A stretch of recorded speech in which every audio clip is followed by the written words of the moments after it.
Welcome back to the 17 News at Sunrise podcast, where we share your news on your schedule.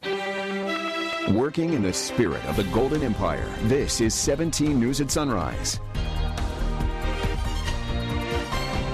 Good morning. Right now at 5, chaos breaks out in the streets of Louisville, Kentucky after the grand jury report on the death of Breonna Taylor yesterday. And overnight, 2 officers were shot. We'll have the latest.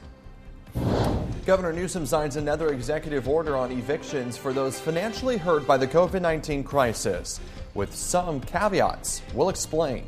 Bakersfield City Council members take up the issue of backyard chickens. We'll tell you what they decided. This is Thursday, September 24th, 2020. Good morning. It's 5 a.m. Good to have you with us. I'm Maddie Jansen along with Alex Fisher. You know, yesterday we were expecting really poor air quality here in the valley. It turned out to be a pretty nice day for us. I know, though, the Kern River Valley is really struggling. Their readings are so bad, in fact, that Kevin thought that the gauge was wrong or something. Yeah, and something that we definitely saw on the valley floor late last evening was the smoke return. So it's something that it was kind of a reminder that we are still dealing with this poor air quality, right, Kev? Yeah, and it's one of those things where it's really hard to forecast because we don't know where the smoke is going to be thicker and less thick, and so it's one of those things we're playing day by day, and I'm really relying on these air quality readings to actually put the forecast together. I want to show you our time lapse from yesterday evening as the sun started to go down around the downtown area. You see, we saw the mountains, so that was a good thing. So air quality did improve a little bit. Now I want to show you the readings right now, and we are good in Bakersfield, an AQI at 30, 25 in Shafter, Taft at 3, and then where we start to see the change, Kern River Valley is unhealthy right now with an AQI at 168. Yesterday, their reading at noon was 405. And then we've got air quality moderate out of Frazier Park and unhealthy for sensitive groups right now out of Tehachapi. So the valley is faring better than our mountain communities. Visibility-wise around the state is looking good. We're at 10 miles for Bakersfield. That's where we want to be. Fresno, 7 miles in the Bay Area. Sacramento at 10. And up to Northern California, Redding at 8 miles. So visibility is looking good this morning. In terms of the temperature, 64 degrees, no winds right now. And as we take a look at our dog walk forecast for today, everything looking good, starting out in the 60s this afternoon. By 5 o'clock, caution on the walking will be right near 90. And then for the mountains, 54 degrees right now, west wind at 8, visibility at 8 miles. And as we take a look at the hour by hour here, you can see those upper 70s expected this afternoon. Sunny skies expected, but again, we will see a little bit of that haze as well. Back over to you. All right, thanks, Kevin. And we begin this morning with national news as protests break out in Louisville, Kentucky, and around the country after a grand jury declined to charge officers in the death of Breonna Taylor. 2 Louisville police officers were shot overnight in the aftermath. As they were deploying to investigate what was going on at First and Broadway, shots rang out and 2 of our officers were shot. Both officers are currently undergoing treatment at University Hospital. One is in alert and stable. The other officer is currently undergoing surgery and stable. Police say they have a suspect in custody. Breonna Taylor was shot and killed when Louisville police officers executed a no-knock warrant back in March. Her boyfriend, Kenneth Walker, thinking it was a break-in, shot at officers who fired back, killing Taylor. The state's investigation focused on Brett Hankinson, Miles Cosgrove, and Jonathan Mattingly, the 3 officers who opened fire during the raid. Only Hankinson, who was fired from the department previously, was indicted on 3 counts of wanton endangerment for firing into a neighboring apartment. Following yesterday's decision, people gathered calling on justice for the 26-year-old's death. Protesters also hit the streets in Milwaukee, Atlanta, and other cities across the nation, including Denver, where this terrifying moment took place when moments after organizers told protesters to go home, a car sped through the crowd. Police say 1 person was hit but not hurt seriously. The driver was taken into custody. Despite the outrage, Kentucky Attorney General Daniel Cameron defended the grand jury's decision. The Taylor family attorney calls the decision outrageous. In your 17 Crime Watch, and new here this morning on Sunrise, an alleged car-to-car shooting at an intersection in South Bakersfield. The second such incident in just 3 days. It happened around 7:45 last night at the intersection of Monitor Street and Ivy Trae Lane. That's where a woman reported being shot by another man in another car. She was not wounded, but police say the 19-year-old driver of the other car then crashed into a home nearby on Ivy Trae Lane. Police say he was arrested and taken to the hospital. If you have any information, you're asked to call police at 327-7111. And still no arrests after another car-to-car shooting where 2 children and a man were shot on Tuesday. Police say the man and 3 children, along with the children's mother, were in a car exiting Highway 58 at South 8th Street when another car pulled up and someone inside shot at their vehicle. 2 of the kids and the man were hit and are all expected to survive. A home invasion call led to a chase involving multiple sheriff's deputies early this morning. Kern County Sheriff's Office says it happened just after 11:45 last night on Pine Meadow Drive, just off Airport and Merle Haggard Drives in North Bakersfield. Someone called to report a group of people trying to kick down a door of their home. KCSO says when they arrived, the suspects took off in a vehicle and led them on a slow-speed pursuit through Oildale. Things picked up when they hit Highway 99. Eventually, the chase ended on Artie Circle. That's near South Myrtle Avenue in South Bakersfield. 5 people were arrested, 4 of them juveniles. Charges range from vandalism, failure to yield, and robbery. Deputies say the 5 arrested had forced their way into the home on Pine Meadow, assaulting 2 people before taking property and fleeing the scene. KCSO says this all stemmed from a prior dispute between the parties involved. New this morning on Sunrise, chickens were the topic at last night's City Council meeting, and now people living in the Bakersfield limits will be allowed to raise the birds at their homes. The ordinance allows nearly anyone with a backyard to raise up to 8 hens for eggs, meat, or just for fun. The council voted 4-3 to approve a tiered system when it comes to regulating the distance between a chicken coop and a neighboring home. People can raise 4 hens with 10 feet of distance from another residential building, 5 to 6 hens with a 15-foot gap, and 7 to 8 hens with a 20-foot gap. Children who are not up to date on their vaccinations are not allowed to attend school even with distance learning. And Adventist Health is still offering free immunizations all this month with its mobile unit. Today they will be at Lake Isabella's Danica's School of Dance on Lake Isabella Boulevard. That's happening from 9:30 a.m. till 1:45 p.m. These shots are free for children who have no health insurance or for families on Medi-Cal or Native children. You can call the number on your screen ahead of time if you'd like to go. And any child older than 5 will need an appointment. Looking ahead to Halloween, trick-or-treating might be a little difficult to navigate during the COVID-19 pandemic, but the Delano Police Department's here to help. They're inviting you to their trunk-or-treat drive-through event Friday, October 30th from 6 to 8 p.m. at the Delano PD parking lot. You're asked to stay in your vehicle at all times and wear a face mask. They'll hand out 1 bag of candy per child and get there early because supplies are limited. Welcome back. Your time is 5:18 and making news around the state. Governor Gavin Newsom's expected to host a series of virtual discussions today going over the challenges of climate change and how California is addressing them. The California Climate Action Day highlighting California's global leadership is being held this morning. The governor will host the event, bringing together world, state, tribal, and local leaders, as well as business executives and climate experts. The discussions are planned to cover how California can best institute climate policies while taking into account financial realities and public health. The event streaming live on the governor's YouTube channel, kicking off with a 9 a.m. discussion with CNN political contributor Van Jones. This after a controversial announcement made by Governor Newsom, vowing to put an end to new gas-powered car and truck sales by 2035. Newsom pointed to the historic heat dome over California, wildfires, and poor air quality as signs that climate change is a crisis that's only growing bigger. Is a strategy to address that crisis head on, to be as bold as the problem is big, to recognize and reconcile the fact that we have agency, that we can shape this debate, we can shape our future, that we're not just victims of fate. This order doesn't stop people from driving gas cars or trucks, and used vehicles can still be sold, but Newsom said the goal is for all new passenger cars sold in California to be zero-emission vehicles by 2035 and heavy-duty vehicles to be zero-emission by 2045. 532, 17 News is your local election headquarters. In Washington, public honors continue today for Supreme Court Justice Ruth Bader Ginsburg as the fight heats up to name her replacement. Tracy Potts has more on what's happening at the court and the Capitol. Maddie, good morning. An interesting week in Washington filled with both politics and praise, remembering Justice Ginsburg and looking ahead to what's next for this court. Final honors for a second day. More than 100 young clerks who worked for her stand guard as Justice Ruth Bader Ginsburg makes her final trip to the U.S. Supreme Court. She was not an opera star, but she found her stage right behind me in our courtroom. 483 decisions that helped equalize America.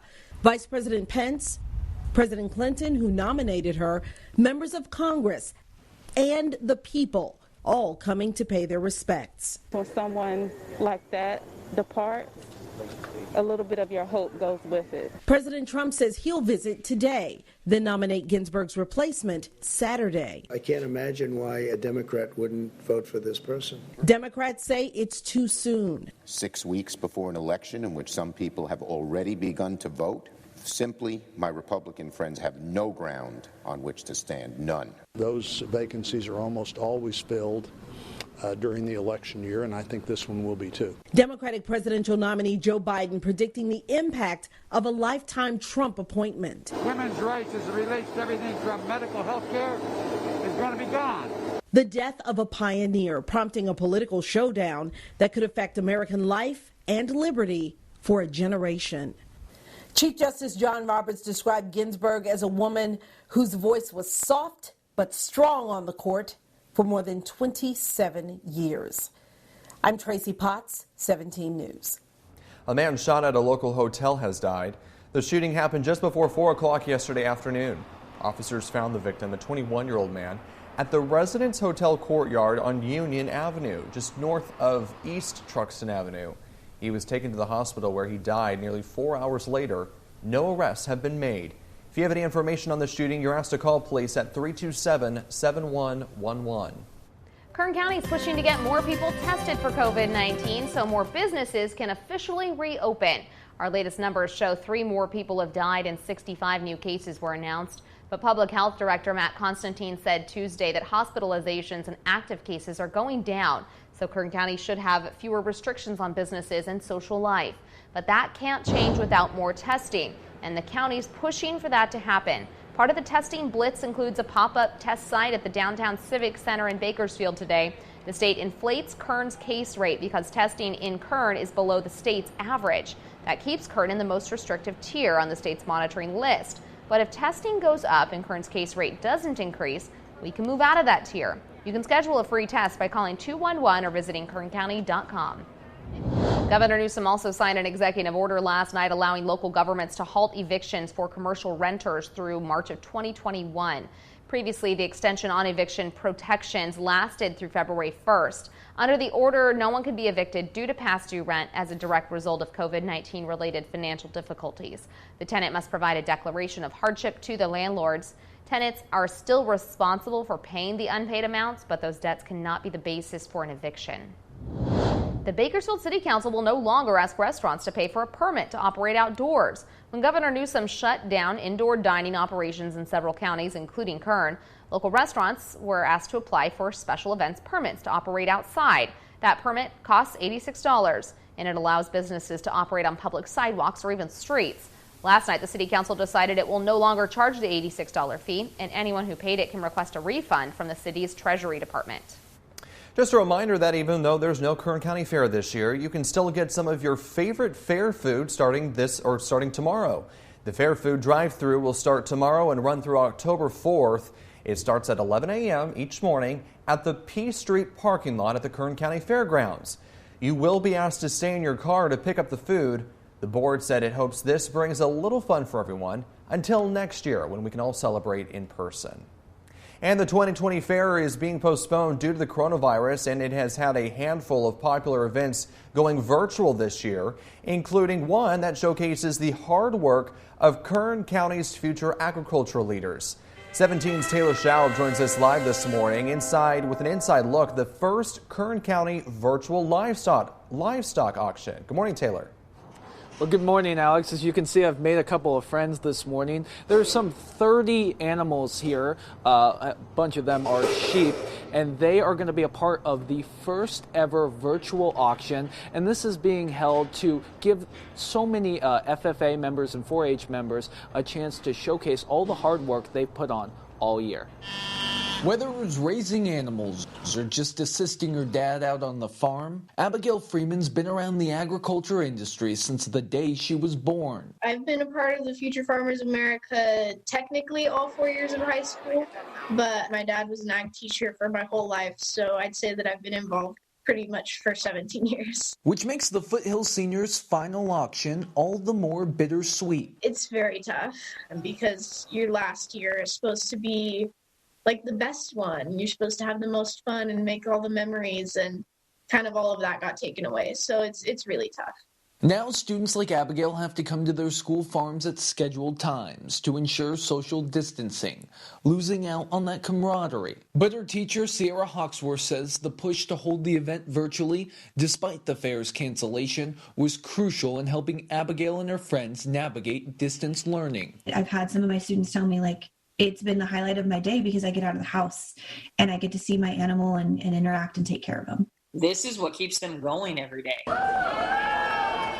Still, organizer Dawn Stornetta says this year will look a lot different. Offers will now be placed online October 1st through the 3rd, with a majority of the funds again going to support these future leaders. However, with the loss of mysterious bidder number 9, who routinely supports the show, Stornetta says the community will need to play a bigger role. The foundation usually buys about 75% of our sale. $11 even. She says bidders can now sign up online, offering different options for those who want to purchase an animal and support these 4-H and FFA members. I push and urge everybody to get onto that sale and support these kids by bidding on their animals. Whether it is that you want to process the animal or you want to donate it to the food bank and help out the next set of the community. As for the judging portion of the show, students had to take videos with their animals and submit them to the judges. The winners will be announced on September 30th via video conference. Reporting live, Taylor Schaub, 17 News. 5:50 is your time now. One of London's biggest train stations trying to restore customer confidence amid the pandemic, and they've come up with an unconventional solution, a coronavirus terminating robot. St. Pancras International train station said the robots use ultraviolet light to sweep large areas without the need for chemical disinfectant. The technology could kill nearly 100% of bacteria and viruses, including the coronavirus, on surfaces and in surrounding area in minutes. So in the present climate, it's quite difficult to keep this station clean at high touch point areas. So what the new technology will allow us to do is have our staff focusing on the high touch points so that the automatic machines can then go and clean the mundane areas, and that allows us to ensure that we're doing exactly what we need to do in the current climate. The station suffered a blow this week when the British Prime Minister told people to work from home again where possible and ordered restaurants and bars to close early to tackle a second wave of COVID-19 infections. Welcome back to your 17 Health Watch. Many consumers are bidding sugary drinks a bittersweet farewell. That's according to a new Harvard study out this morning. It shows the percentage of people who drink more than 500 calories of sugar-sweetened beverages a day decreased between 2003 and 2016.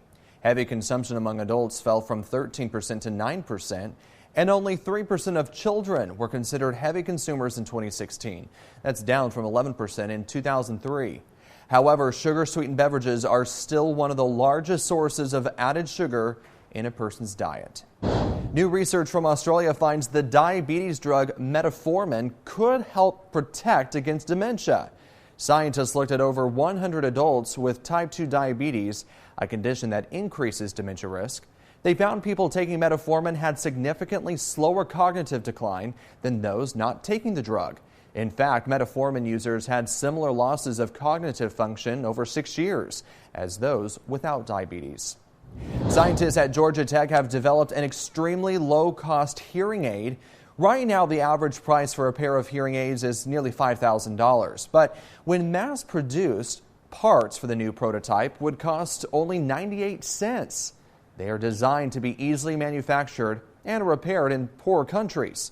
The device is simple and not programmable, and many may be larger than some would like. Its developers say they are working on a smaller prototype.